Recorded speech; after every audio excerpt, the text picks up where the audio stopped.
Hello friends, मैं हूं नारायण तिवारी। आप सबका द बेसिक पॉइंट में बहुत बहुत स्वागत है। फ्रेंड्स, सबसे पहले होली की आप सबको बहुत बहुत शुभकामनाएं। होली के इन खूबसूरत रंगों की तरह आपके जीवन में भी रंग भरे, आपके जीवन भी रंगीन रहे, हरा भरा रहे।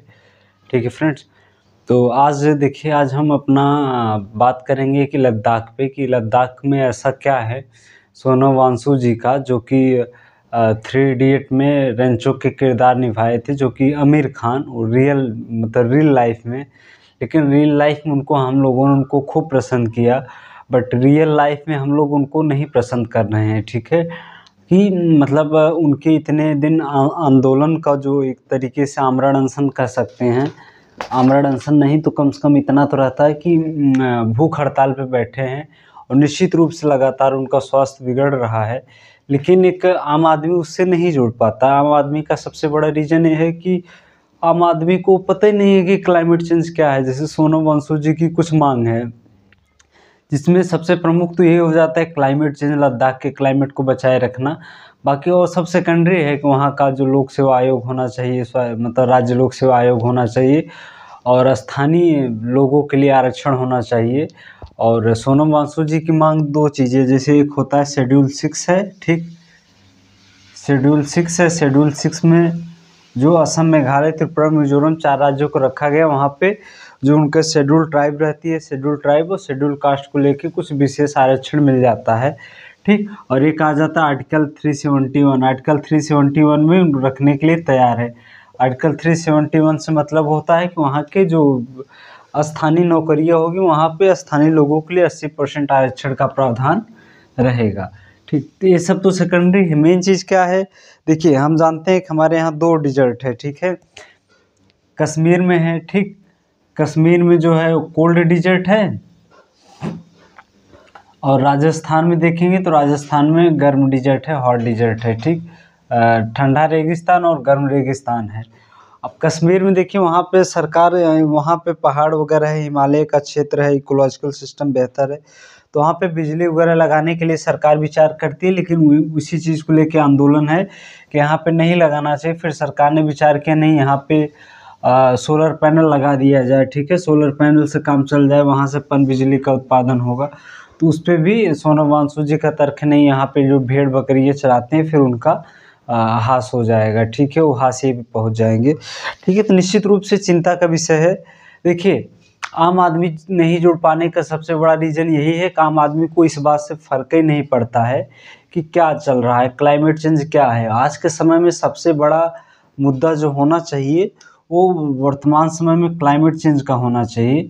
और आज हम जो भी चीज़ें बात करेंगे, वो क्लाइमेट चेंज को लेके ही बात करेंगे कि क्लाइमेट चेंज के क्या क्या प्रभाव है और कैसे इसका क्रियान्वयन किया जाना चाहिए, कैसे बेहतर होना चाहिए।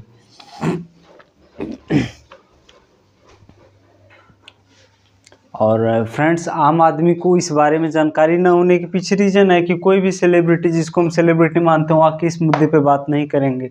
ठीक, और ना तो कोई लीडर बात करेगा, और ना तो कोई भारत की नंबर 1 मीडिया इस चीज़ को दिखाएगा क्लाइमेट चेंज का क्या क्या प्रभाव होता है।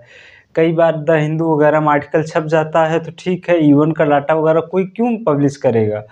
पसंद ही नहीं करते, आम आदमी को फ़र्क ही नहीं पड़ता है क्लाइमेट चेंज क्या है।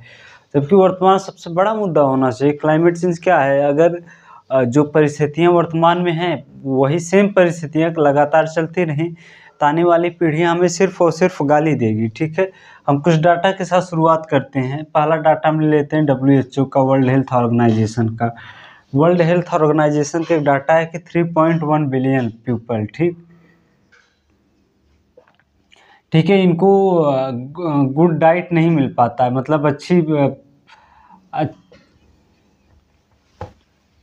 ठीक है, अच्छी तरीके से अच्छा पोषण इनको नहीं मिल पाता है। WHO का डाटा है।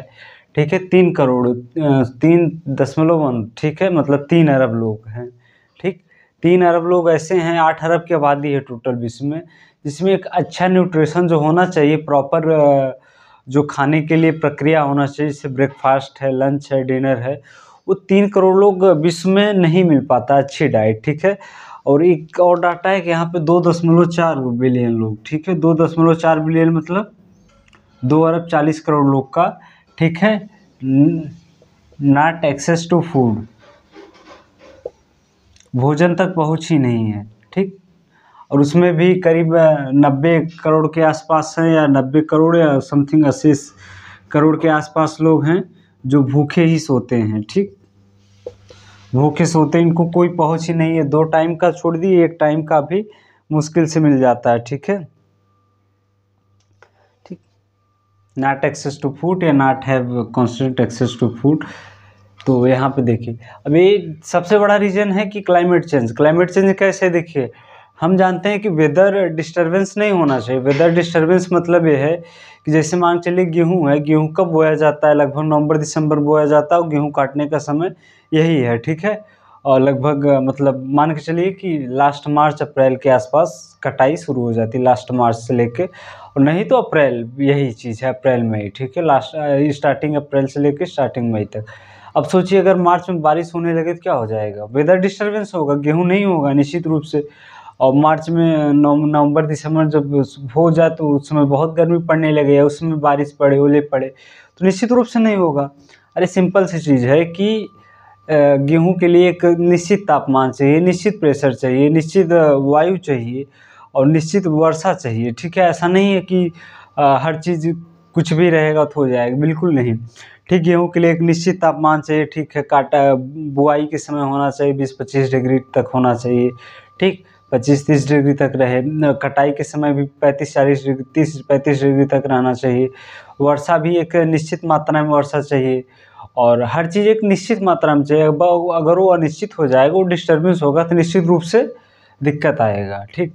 जैसे हमें एक निश्चित मात्रा में सबको खाना चाहिए, ठीक है, और निश्चित मात्रा में पानी चाहिए। पानी अगर कम पिएंगे तब भी दिक्कत, ज़्यादा पिएंगे तब भी दिक्कत, ज़्यादा तो कोई पी नहीं पाता है बायोलॉजिकली, ठीक। मतलब मिला जुला के एक ही चीज़ है कि मौसम डिस्टर्बेंस नहीं होना चाहिए। मौसम डिस्टर्बेंस, ये सब क्या चीज़ है, ये सब चीज़ें क्लाइमेट चेंज की वजह से दिक्कत, भूखे हो रहे हैं, ठीक है।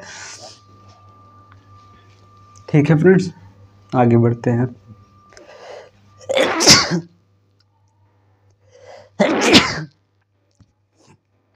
सॉरी, ठीक। हाँ, तो 80 करोड़ लोग भूखे सोते हैं, भूखे रहते हैं पूरा वर्ल्ड का, और इसमें अधिकतर लोग भारत के हैं। ग्लोबल हंगर इंडेक्स की रिपोर्ट हम नकार सकते हैं कि इसका आधार सही है, लेकिन उसकी रिपोर्ट गलत है। लेकिन अब कुछ रिपोर्ट हम मानेंगे, जो हमारे फेवर में रहेगा उसको हम मानेंगे, जो हमारे अनफेवर रहेगा उसको हम नहीं मानेंगे। इस तरीके से काम निश्चित रूप से नहीं चलने वाला। हमें जो चीज़ तथ्य को मानना चाहिए कि निश्चित रूप से हम 80 करोड़ लोगों, 70 समथिंग जो one ration one card planning के तहत लगभग 70-80 करोड़ के आसपास लोगों को भोजन मतलब राशन बांटा जाता है। 5 किलो के पर पर्सन 5 केजी रहता है।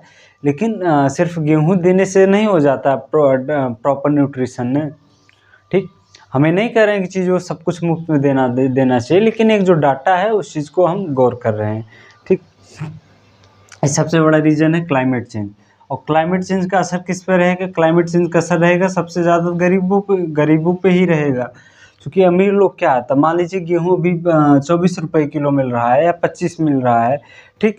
अब देखिए जो अमीर लोग होते हैं, ठीक है, जो अमीर लोग होते हैं अपने कमाई का लगभग, ठीक है, अच्छे खासी कमाई का लगभग मान के चलिए 2 से 2% ही खाने पे खर्च करते हैं, 2%।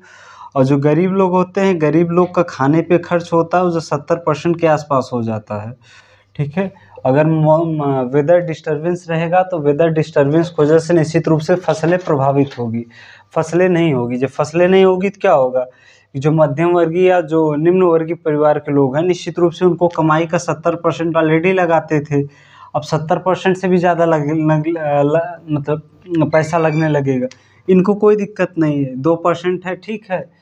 मान चलिए गेहूँ 1000 रुपये किलो पर रहेगा, फिर भी उनको कोई दिक्कत नहीं आने वाली है। 2% की जगह 5% लगाएंगे बस। और संसाधनों का दोहन, क्लाइमेट चेंज का सबसे बड़ा रीजन क्या है, जनसंख्या है, ठीक है। सबसे बड़ी चीज़ जनसंख्या है, इसके बाद है तो है संसाधनों का दोहन। संसाधनों का दोहन इतना इस प्रकार किया जाता है कि समस्या आनी तय है, ठीक। ये है WHO की कुछ रिपोर्ट। अब आगे रिपोर्ट को लेते हुए हम आगे बढ़ते हैं, ठीक। क्लाइमेट चेंज आज के समय में सबसे बड़ा मुद्दा बन चुका है, ठीक है फ्रेंड्स। देखिए क्लाइमेट चेंज के तो इतने ज़्यादा रीज़न हैं, उसको अगर काउंट करना शुरू किया जाए समझ नहीं आता कहाँ से शुरू करें कहाँ से अंत करें। ठीक है, हम जानते हैं जैसे हिमालय को इकोलॉजिकल सिस्टम कहा जाता है, लेकिन आजकल जो हिमालयन रीजन इकोलॉजिकल डिजास्टर बन चुका है। ठीक है, पारिस्थितिकी आपदा केंद्र बन चुका है। इकोलॉजिकल डिजास्टर्स मतलब भूस्खलन वगैरह जो हो रहा है उतना, उन सब का यही प्रभाव है। ठीक है, देखिए यहाँ पे एक WHO की एक रिपोर्ट और हम ले लेते हैं। ठीक है, जो इंडिया का इरिगेशन सिस्टम है वो भी प्रभावित होने वाला है। ठीक है, और जो ठीक है जो प्रोडक्शन है, ठीक है, प्रोडक्शन प्रभावित होने वाला है क्लाइमेट चेंज की वजह से। प्रोडक्शन प्रभावित होगा, प्रोडक्शन की वजह से इरिगेशन भी प्रभावित होगा।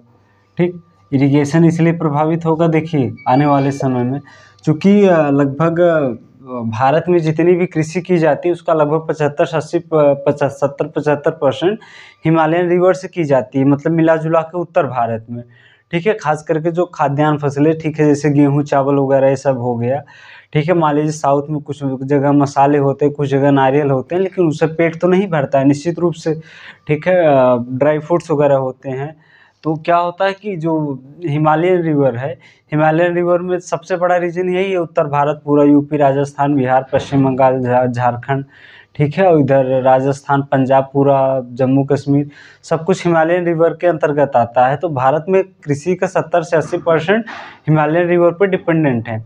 अब जब अगर हिमालय पे ग्लेशियर पिघलने लगेंगे, और ग्लेशियर भी पिघल रहा है, ठीक है, और हिमालय भी कोई बहुत पुराना पर्वत तो है नहीं। ठीक है, अब इसको नवीन मोड़दार पर्वत या ठीक है यंग फोल्डेबल माउंटेन बोलते हैं, क्योंकि अभी भी 1-2 सेंटीमीटर बढ़ रहा है, 1-2 सेंटीमीटर पर ईयर के हिसाब से।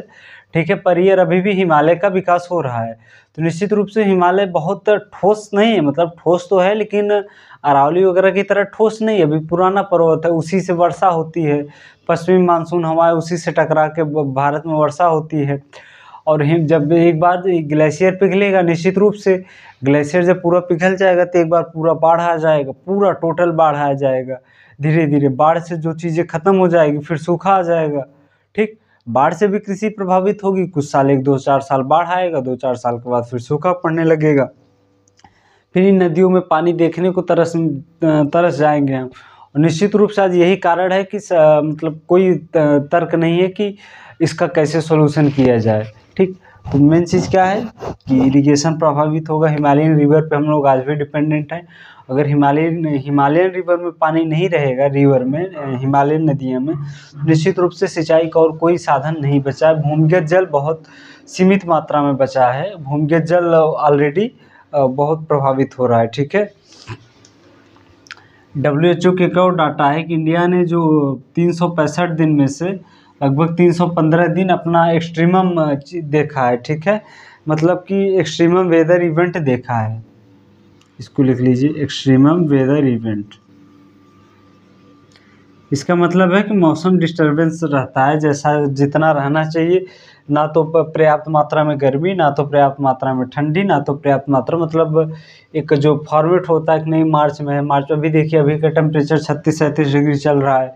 अभी होली के समय, पहले आप थोड़ा बहुत अगर सीनियर होंगे तो देखते होंगे, पहले होली के समय थोड़ा ठंड लगती थी, लेकिन अभी एकदम बिल्कुल नहीं है। ठीक है, अब टेम्परेचर डाउन भी नहीं होता है, ग्लोबल वार्मिंग की वजह से टेम्परेचर डाउन भी नहीं होता है। दिन में जितना तापमान रहता है उससे 2-4 डिग्री कम होता है, रात को नहीं तो टेम्परेचर बहुत डाउन नहीं होता है। तो इस सबसे कृषि प्रभावित होगा। ठीक,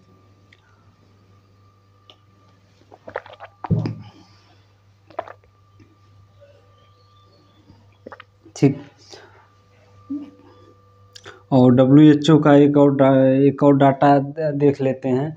148 मिलियन बच्चे चाइल्ड के लिए है। ठीक है, इनका क्या है कि स्टंटेड अवस्था में है। ठीक है, स्टंटेड का मतलब होता है कि पर्याप्त जितना हाइट के अनुसार वेट का नहीं होना। ठीक है, हाइट ज़्यादा है, वेट कम है। ठीक, और इसके बाद होता है वेस्टेड होता है। 45 मिलियन लोग वेस्टेड हैं, वेस्टिंग प्रॉब्लम से परेशान हैं।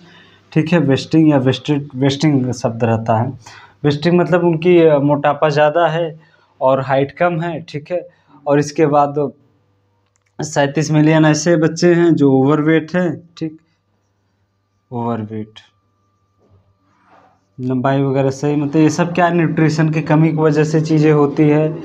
और मतलब प्रॉब्लम ही प्रॉब्लम है, मिला जुला के सारी चीज़ें क्लाइमेट चेंज की वजह से हो रही है। क्लाइमेट चेंज है सबसे बड़ा रीज़न, क्या है? Climate change. और क्लाइमेट चेंज का प्रभाव ऐसा नहीं कि अमीर लोगों पे कतई नहीं पड़ने वाला है, ठीक। अब जैसे अभी पेरिस समझौता जो हुआ था 2015 में, ठीक है, उसमें तय किया गया 1.5 डिग्री, अगर 1.5 डिग्री के ऊपर हम औसत तापमान नहीं बढ़ने देंगे, और 1.5 डिग्री बढ़ गया तो 2 डिग्री इसके ऊपर नहीं बढ़ने देंगे, ठीक है। लेकिन यूनाइटेड नेशन ऑर्गेनाइजेशन का डाटा खुद कहता है कि अगर हमें 2 डिग्री तक कम करना है तो हमें 28% कार्बन इमिशन को अपने कम करना पड़ेगा, ठीक है। कार्बन इमिशन को अपने 28 डिग्री कम करना पड़ेगा, कितना? बाई 2030 तक, ठीक। अभी इस पे कोई काम नहीं हो रहा है, कम नहीं हो रहा है carbon emission. Reduce 28%, reduced 28% carbon emission by 2000 तक, अभी कम नहीं हो रहा है, कंटिन्यू बढ़ रहा है, ठीक है। अभी बढ़ रहा है। अभी क्या है, कार्बन बढ़ ही रहा है, घट नहीं रहा है। निश्चित रूप से एक चिंता का विषय है कि देखिए, हमें तो ये लगता है जो पर्यावरण सम्मेलन वगैरह जितने किए जाते हैं, मस्त सब मिलते हैं, बढ़िया 5 स्टार होटल में खाएंगे पिएंगे, चर्चा करेंगे, फिर अगले साल बेशर्मों की तरह जाएंगे, चाहे उसी बात पे चर्चा करेंगे, होना चाहिए होना चाहिए होना चाहिए, कुछ नहीं होता है, ठीक है। क्योंकि मेन क्या है, डेवलपमेंट सब पीछे परेशान है और इस ओर कोई ध्यान देने के लिए तैयार नहीं है, ठीक। अब यहाँ पे देख लीजिए, कार्बन इमिशन कोई मतलब नहीं 2030 तक, ये घट नहीं रहा है, बढ़ ही रहा है, ठीक। जब बढ़ रहा है तो कोई सवाल ही नहीं है चिंता का, मतलब कि चीज़ें कम होगी, टेम्परेचर कम होगा। और एक चीज़ देखिए, जैसे कि 1.5 डिग्री टेम्परेचर दिया है, ठीक है, 1.5 डिग्री अगर बढ़ गया, ठीक है, अगर 1.5 डिग्री के ऊपर नहीं बढ़ने देंगे, मान लीजिए 1.5 बढ़ भी गया तो 2 डिग्री के ऊपर बढ़ने नहीं देंगे। और यूनाइटेड नेशन वगैरह डाटा है, ज़्यादा सा नहीं, आने वाले समय में 2035-40 तक ही, ठीक है, अधिकतम 2035-40 तक ही ये टेम्परेचर एवरेज 4 से 5 डिग्री, कहीं 3 डिग्री, कहीं 4 डिग्री, कहीं 5 डिग्री दिखाता है। मतलब अगर औसत माने तो औसत 4 डिग्री टेम्परेचर बढ़ेगा। और ये 4 का मतलब ऐसा नहीं कभी हमारे यहाँ 48 है तो 52 हो जाएगा, कतई नहीं, ठीक है। 48 मतलब ये औसत तापमान है, ये पूरी पृथ्वी का औसत तापमान है, ठीक है। पूरे पृथ्वी का तो कहीं कहीं जैसे जो कर्क रेखा के आसपास जो ज़्यादा गर्म वाले एरिया होते हैं वहाँ पर निश्चित रूप से और तापमान बढ़ेगा, ठीक है। मकर रेखा पे और घटेगा, ठीक है, तो कहीं बढ़ेगा कहीं घटेगा। और दिन का टेम्परेचर रात के टेम्परेचर से बहुत माइनर अंतर रहेगा, ठीक है। पहले क्या होता था, रात में ठंडी लगती थी, मतलब ठंडी लगने मतलब ठीक ठाक टेम्परेचर आ जाता था, 30-35 डिग्री तक रहता था। अभी क्या है, अगर दिन में 48 है तो रात में बहुत जाता है, 42-43 जाता है, 5-7 डिग्री का अंतर आता है। और ये चीज़ें अभी देखने को मिलती है, ठीक है friends.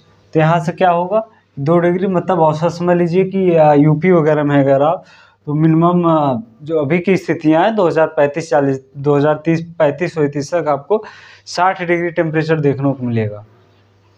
58 degree 60 degree, 58 degree 60 degree, और 58-60 में कोई ऐसी काम नहीं करने वाला है, ठीक है।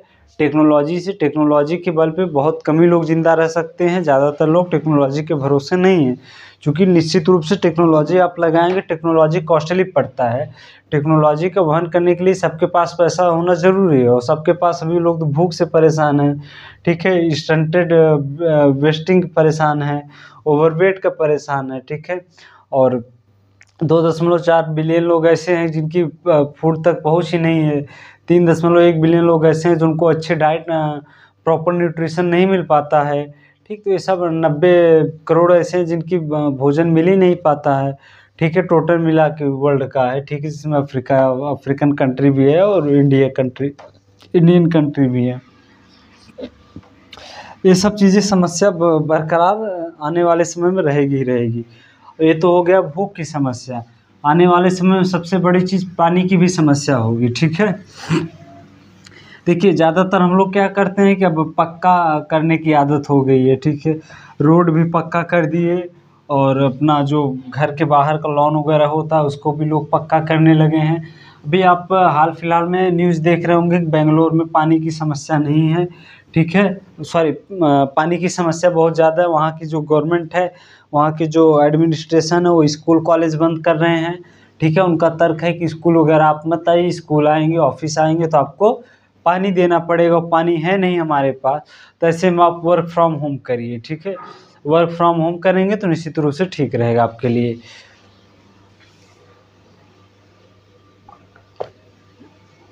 क्योंकि वर्क फ्रॉम होम रहेगा तो आप यहाँ पानी नहीं मानेंगे, स्कूल कॉलेज बंद हो रहे हैं पानी की वजह से। क्योंकि बेंगलोर एक आईटी हब के रूप में जाना जाता है और एक तरीके से डेवलप्ड सिटी के रूप में जाना जाता है, तो निश्चित रूप से वहाँ पे समस्या आता है। और देखिए WHO के अगर डाटा, WHO यूनाइटेड नेशन के डाटा की हम बात ज़्यादा करेंगे, हाँ ठीक है। क्योंकि देखिए हम इसके तथ्यों को नकार नहीं सकते, चीज़ें आने वाले समय में प्रॉपर दिखती है, ठीक है।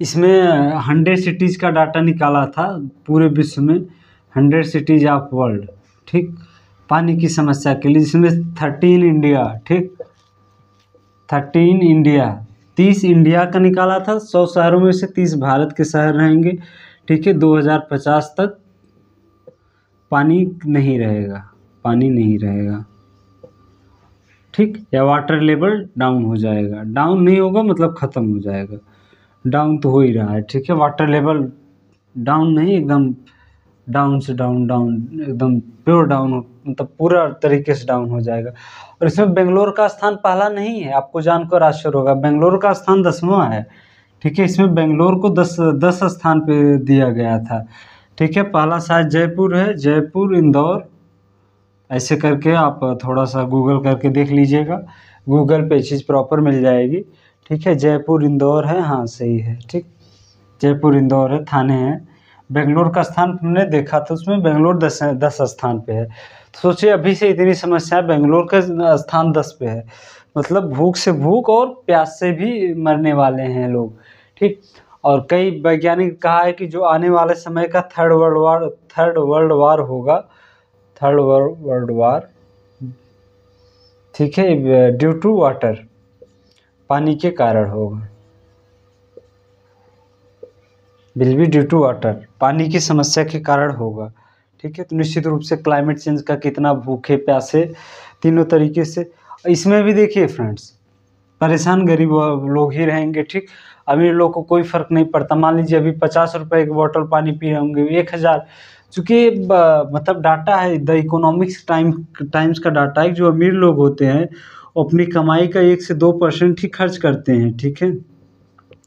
1 से 2% खाने पे खर्च करते हैं, जो गरीब होते हैं वो 70 से 80% खाने पे खर्च कर देते हैं। अब एग्जांपल देख लीजिए, जैसे एक गरीब आदमी शादी करता है, ठीक है, मध्यम वर्गीय, तो अपने कई सालों की कमाई लगा देता है, लेकिन फिर भी उसका उतना प्रॉपर वे में नहीं हो पाता है। मुकेश अंबानी देख लीजिए, मुश्किल से हमें लगता है 4-5, अगर न्यूज़ मीडिया की माने तो भारत की नंबर 1 मीडिया, तो 3-4-5 दिन की जो भी कमाई खर्च किए होंगे उतने में प्रॉपर वर्ल्ड की सबसे महंगी शादी हो गई।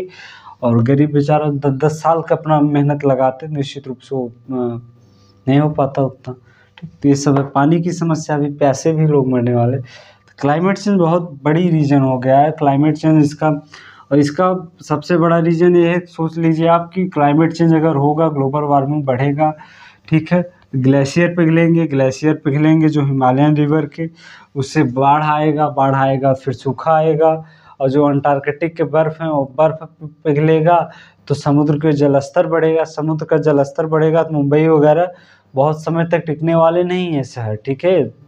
आज नहीं तो कल निश्चित रूप से समुद्र में जलमग्न हो जाएंगे, ठीक है। मालदीव की समस्या बढ़ ही रही है, ठीक है, आप देख ही रहे हैं। तो ऐसे में समस्याएं लगातार क्लाइमेट चेंज की वजह से कंटिन्यू बढ़ रही है, ठीक है,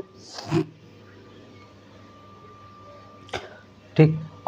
इसके बाद समुद्र का जल स्तर बढ़ेगा तो जो आसपास के क्षेत्र हैं वहाँ भी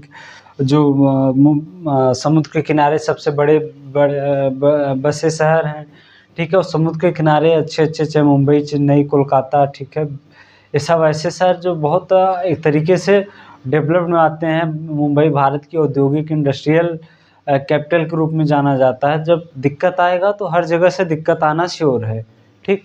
अब ऐसे में समस्याएं कंटिन्यू बढ़ेगी ही बढ़ेगी, निश्चित रूप से इसका कोई सोल्यूशन नहीं। इसका देखिए, इसको कंट्रोल करने के लिए टेक्नोलॉजी लाई जा सकती है, जनसंख्या लाई जा सकती है और कंजम्पशन लाया जाता है। एक चीज़ स्पष्ट बता रहे हैं, एक चीज़ होता है पॉपुलेशन, ठीक, और एक होता है कार्बन प्रोडक्शन, ठीक। पॉपुलेशन बढ़ेगा, कार्बन प्रोडक्शन निश्चित रूप से बढ़ेगा, ठीक। चूँकि पॉपुलेशन बढ़ेगा, संसाधनों का दोहन अधिक होगा, संसाधनों का दोहन अधिक होगा, कार्बन का उत्पादन भी अधिक होगा, ठीक। पॉपुलेशन को घटा दिया जाए तो निश्चित रूप से संसाधनों का दोहन कम होगा, और संसाधनों का दोहन कम होगा तो निश्चित रूप से कार्बन का जो उत्सर्जन है वो, ठीक है, उत्पादन या उत्सर्जन चाहे को कम होगा, ठीक है।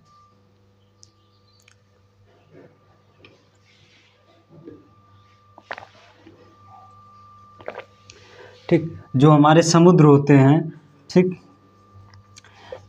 जो हमारे समुद्र होते हैं वो 50% ऑक्सीजन हमें सप्लाई करते हैं, 50% ऑक्सीजन, ठीक, 50% oxygen supply that we need. अब हम पूरा लिख नहीं रहे हैं यहाँ पे, आप समझ लीजिएगा। और 25% कार्बन सोखते हैं, ठीक है, 25% जो होता है कार्बन वो सोख लेते हैं, ठीक। इस समुद्र की सबसे बड़ी खासियत होती है, ठीक। ऐसे लिख लीजिए, 25% एब्जॉर्ब ऑल कार्बन, ठीक। सब आप वैज्ञानिक तर्क से हम बात कर रहे हैं, ठीक है, कोई भी वैसे बात नहीं कर रहे हैं। अब सोच लीजिए कि समुद्र में आने वाले समय में भी कार्बन सिंक हो जाएगा, क्योंकि चूँकि समुद्र को भी हमने दिक्कत में ही कर दिया है, तो निश्चित रूप से समुद्र से भी दिक्कत आने वाले समय में श्योर है, ठीक। चूँकि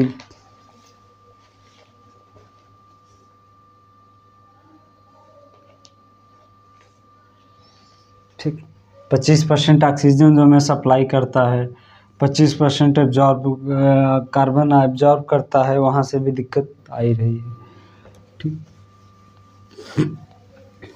और जो राइजिंग लेवल ऑफ सी है वो बढ़ रहा है, ठीक है,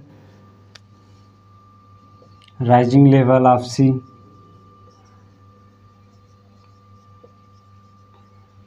is warming for Mumbai city, ठीक। मुंबई शहर समुद्र के किनारे हैं तो निश्चित रूप से बढ़ रहा है, ठीक।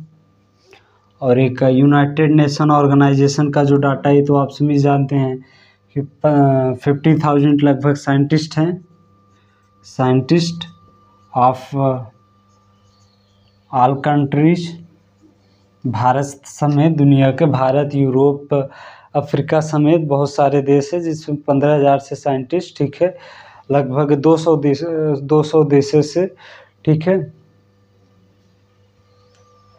इशूज ए डायर वार्मिंग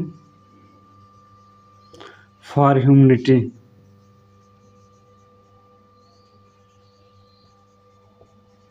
ठीक। इसको आप देखिए, जो डाटा दे रहे हैं आप मेंस में भी निश्चित रूप से लिख सकते हैं, और अगर आप नहीं भी पढ़ते हैं फिर भी आपके लिए ये सब चीज़ें जानना ज़रूरी हो गया है कि चीज़ें क्या चल रही हैं, ठीक है। 15,000 से अधिक वैज्ञानिकों ने मतलब 200 से अधिक देशों के 15,000 वैज्ञानिकों ने डायर वार्निंग, मतलब एक तरीके से मानवता के लिए बहुत भयावह स्थिति का दर्जा प्रदान किया है, ठीक है। और इसके लिए सबसे बड़ा रीज़न क्या दिया है? पॉपुलेशन ग्रोथ, ठीक, पॉपुलेशन ग्रोथ है सबसे बड़ा रीजन, ठीक। ग्लोबल वार्मिंग है, ठीक, ग्लोबल वार्मिंग आज के समय में सबसे बड़ा समस्या आने वाले समय में हो गया है, ठीक है। क्लाइमेट चेंज है, डिफॉरेस्टेशन है, क्लाइमेट चेंज, डिफॉरेस्टेशन, ठीक। भले सोनम वंशु जी का स्टेटमेंट था, लेकिन हम पूरा क्लाइमेट चेंज को समझ ले रहे हैं कि क्लाइमेट चेंज को कैसे कैसे होते हैं, ठीक है। और एक्सेस टू क्लीन वाटर की समस्या तो ये है, ठीक है। वायु प्रदूषण, वायु में तो प्रदूषण है, ये है, तो मिला जुला के क्लाइमेट चेंज का पूरा असर ही असर है, ठीक है। निश्चित रूप से ना तो इस चीज़ को कोई मीडिया दिखाती है और ना तो ठीक रोड वगैरह जब बनता है तो निश्चित रूप से कर लिया जाता है। लेकिन देखिए हालांकि बहुत बड़ी विकट समस्या रहती है कि डेवलपमेंट के बीच में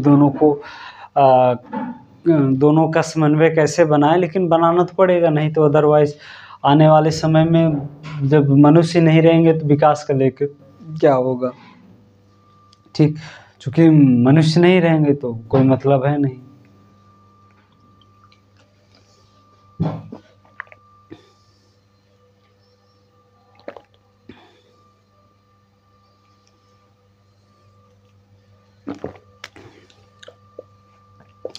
द थर्ड पोल या यूनाइटेड नेशन का डाटा था कि यदि हमें 2030 तक 2 डिग्री सेल्सियस तक तापमान तक टेम्परेचर 2 डिग्री से अधिक तापमान नहीं बढ़ने देना है,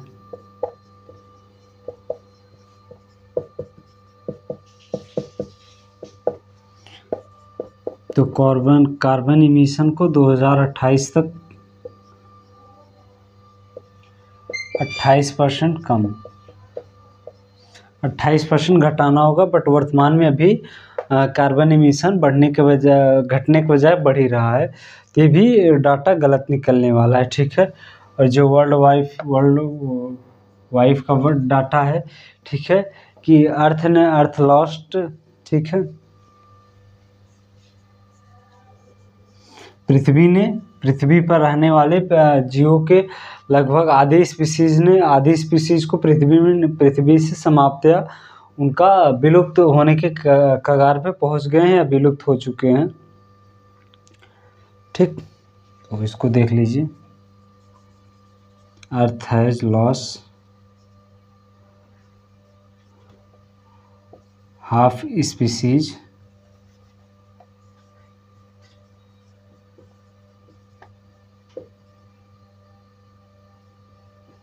ठीक है विदिन मतलब पिछले 40 सालों के अंतर्गत पृथ्वी पर रहने वाले, ठीक है, 40, ठीक है,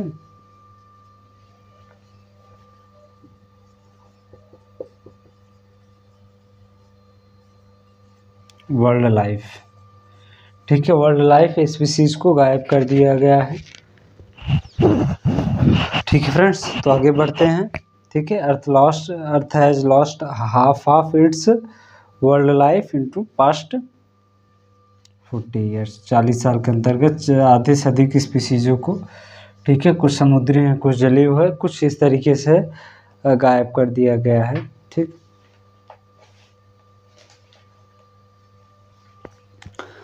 एक रिपोर्ट और देख लेते हैं, इसके बाद समाप्त करते हैं इस चीज़ को।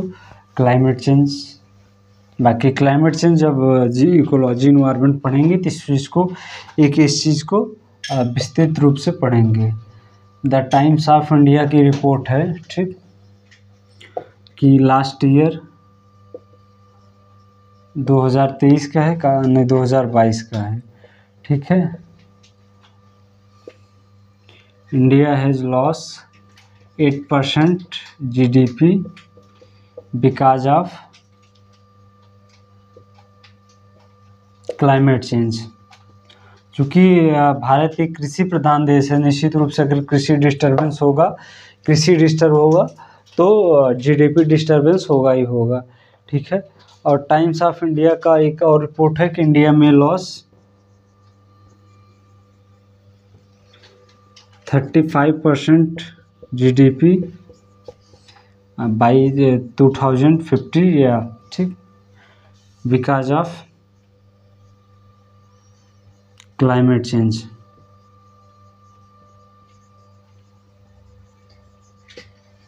ठीक। तो क्लाइमेट चेंज का असर पूरा रहने ही वाला है, ठीक है। 35% शायद 2070 तक है क्या इसका, हाँ, लेकिन द टाइम्स ऑफ इंडिया आप गूगल करेंगे तो यहाँ से द टाइम्स ऑफ इंडिया का डाटा है और यहाँ से निश्चित रूप से मिल जाएगा, ठीक है।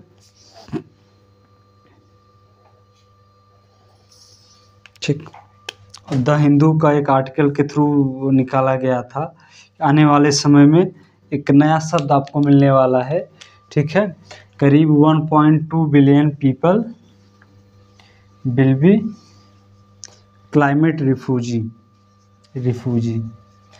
अभी रिफ्यूजीज की कितनी समस्या है, ठीक है, आने वाले समय में और बढ़ेगा, ठीक है। और ये करीब है 2021 तक, सॉरी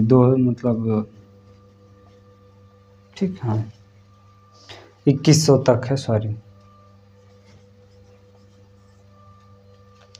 आने वाले समय में द हिंदू का ये रिपोर्ट है, क्लाइमेट रिफ्यूजीज, ठीक है। ये नया शब्द है, लिखेंगे तो निश्चित रूप से इसका प्रभाव ज़्यादा पड़ेगा।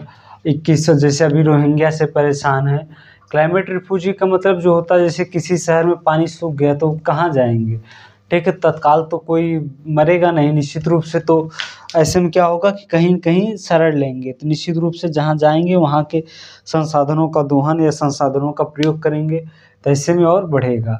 तो ऐसे में एक चीज़ याद आता है कि क्या मतलब कई साइंटिस्टों ने कहा है जो आने वाले समय का थर्ड वर्ल्ड वार होगा वो, ठीक है, किस चीज़ की वजह से होगा, थर्ड वर्ल्ड वार आने वाले समय में क्लाइमेट चेंज की वजह से ही होगा, ठीक। और द टाइम्स ऑफ इंडिया का एक रिपोर्ट है, द टाइम्स ऑफ इंडिया, कि क्लाइमेट चेंज की वजह से लेबर प्रोडक्टिविटी भी घटेगी। क्लाइमेट चेंज की वजह से 40% लेबर प्रोडक्टिविटी घटेगी,